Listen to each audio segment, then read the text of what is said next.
What's happening, everybody? It is Trey here at Reactions to the Classics, and today we're going to be taking a look at one of the most acclaimed bands of their era, Gothic rock pioneers, The Cure. We're going to be throwing it all the way back to their debut album that just celebrated its 40th anniversary, Three Imaginary Boys. And if this is your first time stopping by the channel, we really appreciate it. Here at Reactions to the Classics, we take a look at some of the most classic albums of all time, do reviews of them. We also have rankings, live streams, and a bunch of other fun stuff. So if that sounds like something interesting to you, consider hitting that big red subscribe button. And before we get into Three Imaginary Boys, I think it's always important to look at the context of a group. So we're going to throw it all the way back to 1976. Before The Cure were officially The Cure, there was a group of 5 friends still in high school that had a group called Malice, and this is the earliest formation and the early seed that was planted for what would later be known as The Cure.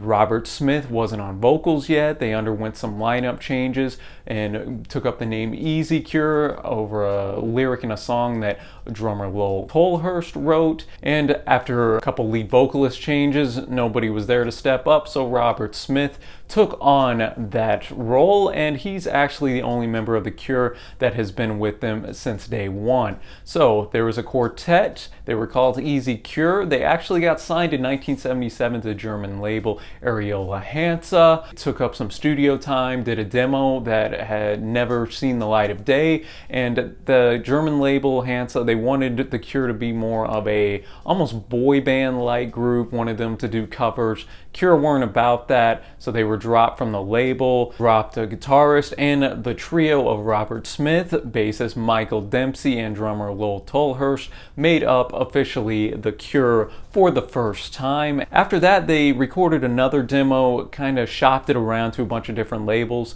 It wound up in the hands of Chris Perry, who had just started up his Fiction label, and in late '78 they were signed and released their first single, Killing an Arab, and that kind of leads us up to the point of Three Imaginary Boys and the first album and what the world would know as The Cure. So this was actually only recorded in 3 nights. Robert Smith took up lead guitar, he was the songwriter as well as vocalist. We have Michael Dempsey playing a great bass, and Lowell Tochurst. This was released in May of 1979. It was released in 1980 in America and other countries as Boys Don't Cry, with a little bit different track list. Due to the young age of the members of The Cure, Chris Perry, along with engineer Mike Hedges, overlooked the track listing, artwork, and really the content of this entire album, and that's one of the reasons that Robert Smith has gone on record saying this is his least favorite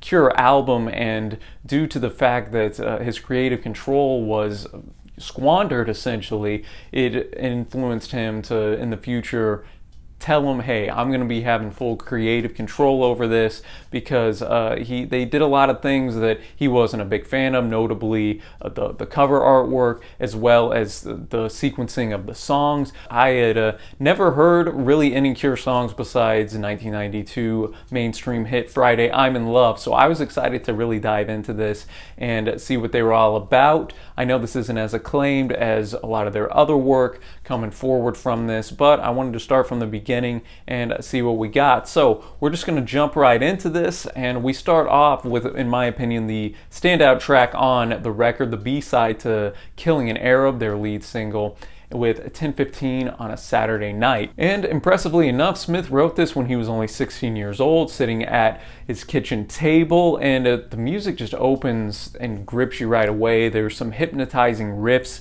in there that do almost resemble a tap, just drip, drip, drip, drip, dripping, which is, of course, what the chorus says, the drip, drip, drip. Pretty hypnotic. I really dug it. I think this set a good atmosphere and tone to what the rest of the record would bring, and is a good opener to The Cure, to the rest of the world, as I'm sure in 1979 people put this on. It sounded a little bit different, it's a little bit intriguing, so for me this is my standout track on the entire record. I really dug it, and then it segues nicely into track number 2, Accuracy, which is one of Smith's favorite tracks on the record. I love the line, "Look into my eyes, we both smile, can kill you without trying." It has a charm to it, even though it's a little more simple lyrically, a little bit more simple musically, but nothing has to be technically out of this world to really grip you. Sometimes the simplest tracks do that, and I think Accuracy is a good example of that, how people in a relationship might be looking at each other, putting on a front,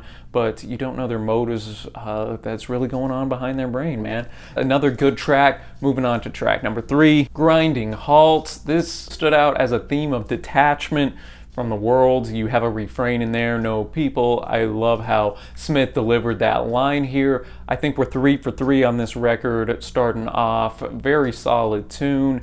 Moving on to track number 4, Another Day. Not necessarily stand out, but it was unique in the fact that he's looking outside his window. Essentially, the canvas outside is a little bit bleak, and at the end of the day, he's just trying to get through another day, which is something that myself and I think a lot of y'all watching can relate to. Sometimes you're just trying to clock in, man. Get to the end of the week, get to the end of the month, whatever the case may be. Another theme of just kind of the outside world going crazy, kind of like we had on Grinding HALT. Then we go into track number 5, Object. Smith once stated this was his least favorite Cure song. I don't know if that's still true today. It is a bit more poppy than the previous 4 tracks we had, and it's an honest confession lyrically here about a guy who just sees a woman as just an object. He looks at her legs and this and that and just imagines being with her, but doesn't really want to be with her close emotionally. So this is the worst song that the Cure ever produced. That's a pretty nice bar.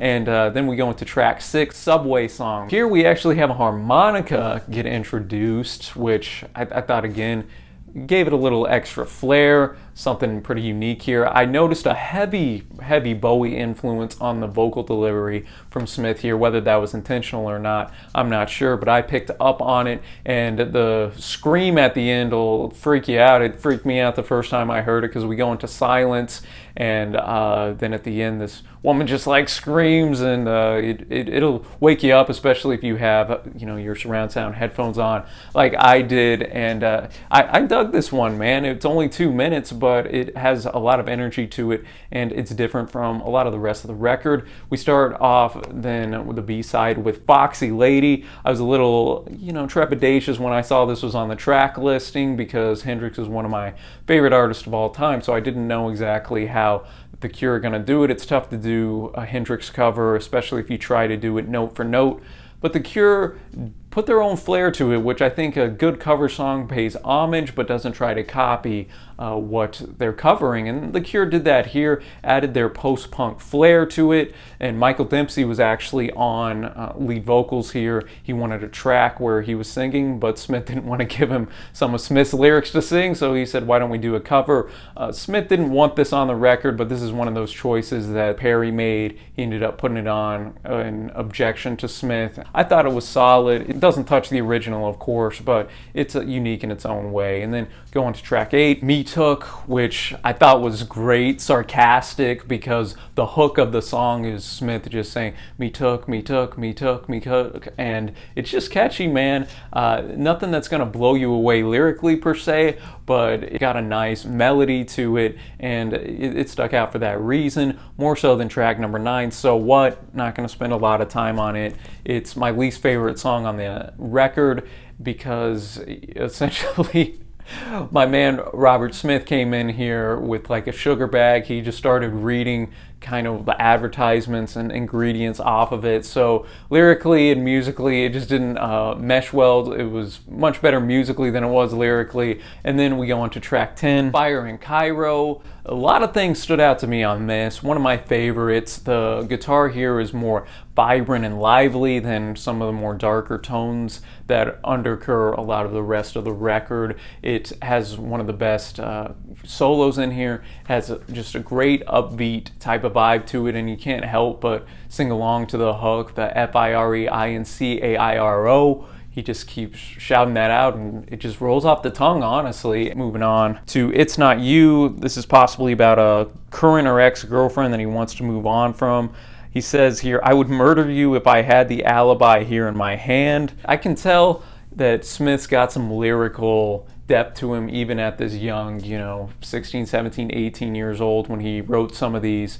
And man, I can just imagine what he has in the future and what we get to in his, you know, peak years, because that's a pretty darn good line, man. So I dug that one. And then the last proper song with lyrics, Three Imaginary Boys. This was inspired by a dream that Smith had. Some of the darkest lyrics are found here. Waiting for tomorrow never comes, deep inside, the empty feeling, all the nighttime leaves me, three imaginary boys. The B-side, all in all, was not as strong as the A-side, but it still had some solid tunes like this in here. And then we end the album with the WEEDY BURTON. It's just 50 seconds, instrumental. Yeah, you could take or leave it. Nothing really stood out to me on it, but maybe they wanted to break up kind of the dreariness of Three Imaginary Boys track. And that'll take us to my favorite tracks. It's got to be the opener, 10:15 on a Saturday night,